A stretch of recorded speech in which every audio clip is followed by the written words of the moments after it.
Minecraft Live was last week, I missed it, so I watched the entire 2-hour stream, and this is everything being added in 1.17. First, I want to give a general rundown of the stream. It was pretty much all about the Caves and Cliffs update. Dungeons and Earth really took a backseat on this round, but 1.17 was riding shotgun all the way up. Well, what happened?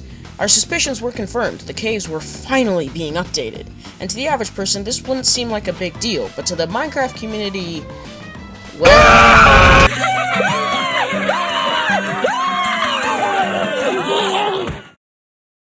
We now return to your scheduled program. Last year, Minecon had the community vote for 3 biomes to get an update, and for the sake of recapping, those biomes were the Badlands, Swamp, and Mountains. I personally voted for the Swamp because it's in desperate need of an update and feels really bland, but alas, the Mountains won the vote. This new version will be revamping Mountains and Caves with some minor changes as well. Since last year, we've known all about the changes to Mountains, its rain generation, goats, and powdered snow. Here's a look at some of the terrain that will be generated. The next feature for the mountains are the goats. As far as we know, goats are aggressive creatures if not territorial. They live near ledges and will ram you off if you get too close. They are also very formidable jumpers, as goats naturally are. And the third major update, snow. Just snow. Except it's different. This new type of snow is called powdered snow, and you will sink upon contact with it. Powdered snow is more of a trap block and will probably be used by me to troll my friends on their Minecraft server. Look at this picture. This is a taste, nay, a nibble, of the new cave generation in Minecraft 1.17. Too downtown? I agree. Take a look at this one. You know what? You're not a hunter. What am I talking about? I'm getting rid of it. How about this one? It's beautiful, but I can tell this isn't disco enough for you, so I'm gonna put it right here. And what about this one? Are you gonna do this? Give me something here. You're like a sphinx. I can't read you. I think I'll take it. Which one? All of it. All of it.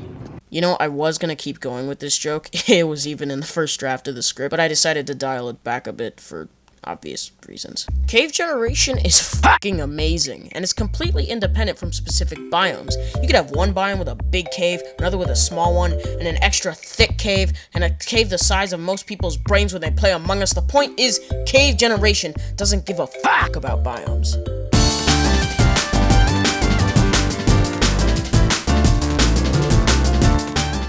The Lush Caves are a new type of cave biome that is a cave filled with plants, greenery, and just a general sense of peace and tranquility. Yes, that is what the Minecraft Twitter page said. And from what we know, a special tree will mark these caves. Does that make them more rare? I don't know. But you will have to follow the routes in order to find these underground masterpieces. For once, a cave that has natural light and isn't filled to the brim with skeletons. You see those vines?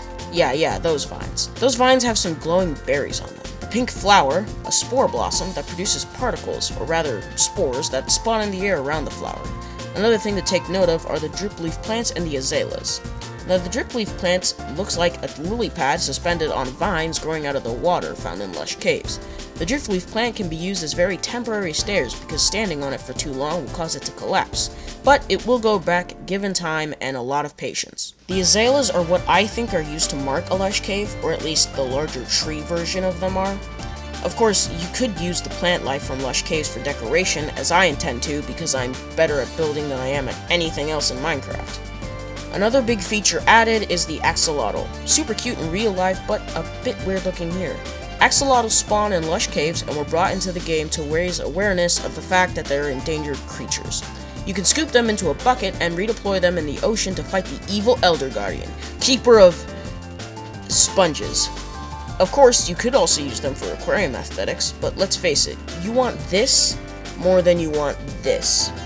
They also come in different colors, so that's cool.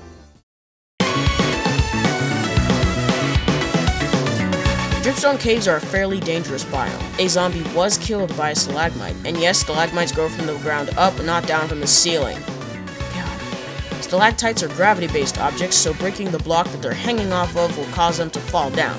Again, another new feature that I would like to see used as a trap. And what would also be cool is a variant of the stalactites that would act like Super Mario Bros. Icicles, that would shake and then fall, adding some challenge to the caves and will make you become more wary while traversing these caves. Stalactites are also a water source, since stalactites and stalagmites are actually made by underground water shaping and eroding rocks into spikes.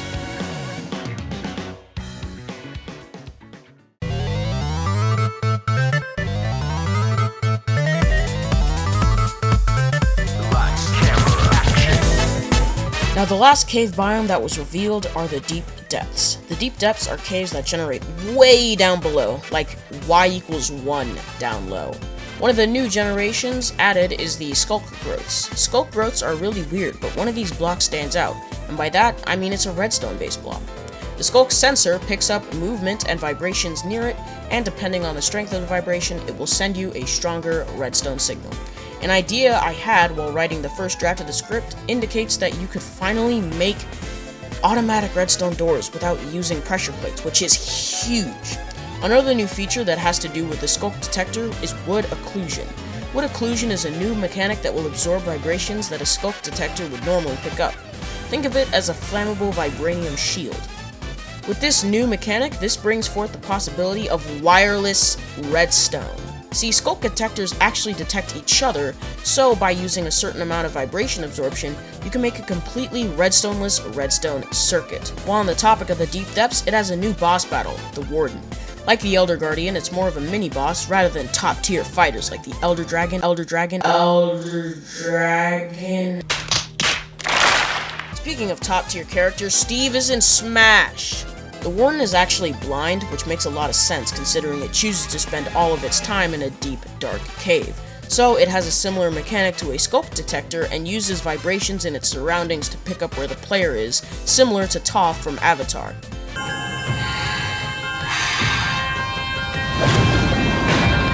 Come on, metal fudge! Woo! Toph, you rule. So this creates the great need for stealth, and if you are quiet, you'll be able to tiptoe around it. But if you're not, chances are you'll end up like Solid Snake. Snake,